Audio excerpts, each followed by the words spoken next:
Welcome back. It's Sunday, and you know what Sunday means? It means we're going to continue The Wizard of Oz by Frank Baum. Last time, if you remember, they just entered the Emerald City. They put on those special glasses, and now they're on their way to see The Wizard of Oz. Let's continue, shall we? Chapter 9, The Great Oz. Even though their eyes were protected by the green glasses, Dorothy and her friends were dazzled by the wonderful city. The streets were lined with beautiful houses, which were all made of green marble and covered with sparkling emeralds. There were many people, men, women, and children, all dressed in green clothing. Several shops were open, and Dorothy saw that everything in them was green. There were green candies, green cookies, and even green glasses of green lemonade. Everyone seemed happy and comfortable in the Emerald City. The guardian of the gate led them through the streets until they came to a big building, exactly in the middle of the city. This was the Palace of Oz. In front of the door stood a soldier. He was dressed in a green uniform and had a long green beard. "Here are the strangers," said the guardian of the gate, "and they demand to see the Great Oz." The soldier asked everyone to follow him inside the palace. Then he asked them to wait a while. He brought their message to the Great Oz. They had to wait a long time before the soldier returned. Then he finally came back. Dorothy asked, "Have you seen Oz?" "Oh, no," answered the soldier. "I have never seen him. But I spoke to him as he sat behind a screen. I gave him your message. He said that he will talk to each one of you, but he will only see one of you each day. So, you must stay here at the palace for a few days. I will show you to your room." The next morning, a young woman dressed all in green came to see Dorothy. She gave Dorothy a lovely green dress and even tied a green bow around Toto's neck. Then the woman led Dorothy and Toto to the throne room of the palace to see the Great Oz himself. After waiting for a few minutes, a bell rang. Dorothy walked into the throne room. The room was very big, and all the walls were covered with glistening emeralds. In the middle of the room stood a huge throne. It was shaped like a chair and sparkled with gems. In the center of the chair was an enormous head. There was no body, or arms, or legs to support the head. It stood alone. Dorothy looked at the enormous head with wonder and fear. The eyes of the head turned slowly and the mouth moved. Then a voice said, "I am Oz, the great and terrible. Who are you and why are you here?" Dorothy was frightened, but somehow she had the courage to answer. "I am Dorothy, and I have come to ask you to help me return to my home in Kansas." The eyes looked at her for a few minutes.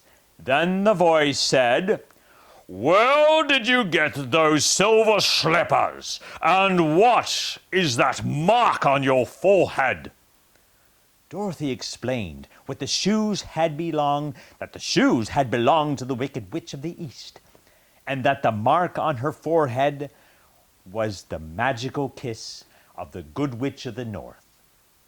The eyes looked at her carefully. They winked 3 times, and they turned up to the ceiling and down to the floor and rolled around so they could see every part of the room. Then the great Oz was ready to give his answer. If you want me to help you return to Kansas, you must first do something for me. You must kill the Wicked Witch of the West. Dorothy began to cry. I have never killed anything unwillingly, she explained. And even if I wanted to kill the Wicked Witch, I wouldn't know how. But the great Oz only said, That is my answer. Until the Wicked Witch dies, you will not return to Kansas. Remember that the Wicked Witch is very evil and ought to be killed. Go now, and do not return until she is dead. Sadly, Dorothy left the throne room and told her friends what had happened. The Scarecrow, the Tin Man, and the Lion felt very sad because they could not help Dorothy. The next morning, the soldier with the green beard led the Scarecrow into the throne room. There, sitting on the sparkling throne, was a beautiful woman dressed in green silk and covered with jewels.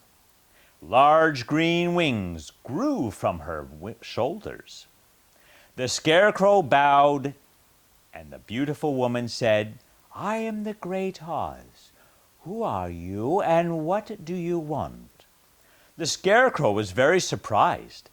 He had expected to see the head Dorothy had told him about. But he answered the great Oz and explained that what he wanted more than anything else was to have brains. Oz was quiet for a few minutes. Then he said, I never grant favors without something in return.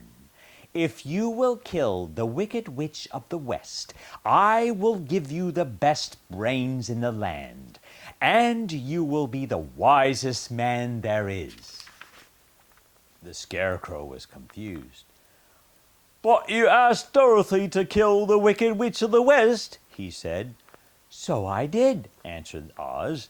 I don't care who kills her, but until she is dead, I will not grant your wish. The Scarecrow returned to his friends. He told them that the great Oz had appeared in the form of a beautiful woman, but had refused to give him any brains until the Wicked Witch was killed. The next morning, the Tin Man was called into the throne room. This time, the great Oz appeared as a terrible beast. The creature was as big as an elephant and had a head like a rhinoceros. It had 5 arms and 5 long legs. Thick, woolly fur covered its huge body. The Tin Man had never seen such a terrible creature. I am Oz, the great and terrible, told the beast. Who are you and what do you want? The Tin Man explained that he wanted a heart so that he could love. Oz waited only a minute before he replied.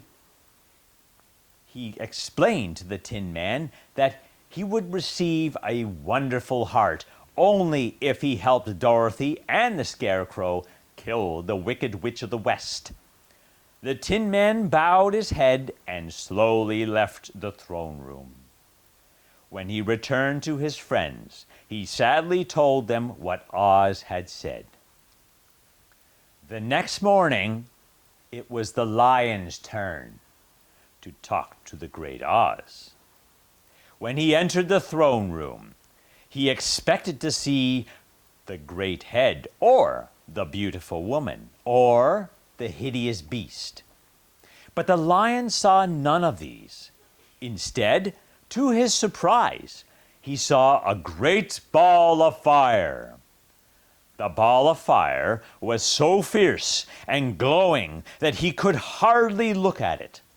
As the lion moved away from the heat of the fire, he heard a quiet voice say, "I am Oz, the great and terrible. Who are you, and what do you want?" The frightened lion answered, "Oh, I am a cowardly lion, afraid of everything. I came to beg you to give me courage so that I can become a king of the beasts." The ball of fire burned for a time, and then the voice said, "Bring me proof of the wicked witch is dead, and then I will give you your courage." The lion was angry at the great Oz, but he was too frightened to say anything. So he ran from the room and joined his friends. After the lion told Dorothy what had happened, she looked at him sadly. "What shall we do now?" she asked. "There is only one thing we can do," answered the lion, "and that is to go to the land of the Winkies, where the wicked witch lives, and destroy her." "But suppose we can't destroy her," said Dorothy. "Then I will never have courage," said the lion. "And I will never have a heart," said the Tin Man. "And I will never have any brains," said the Scarecrow.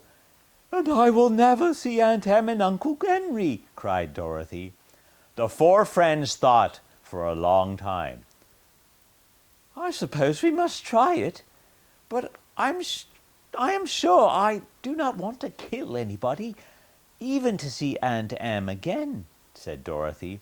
So Dorothy and her friends decided to begin their journey the very next morning. We shall continue this next Sunday. Thank you.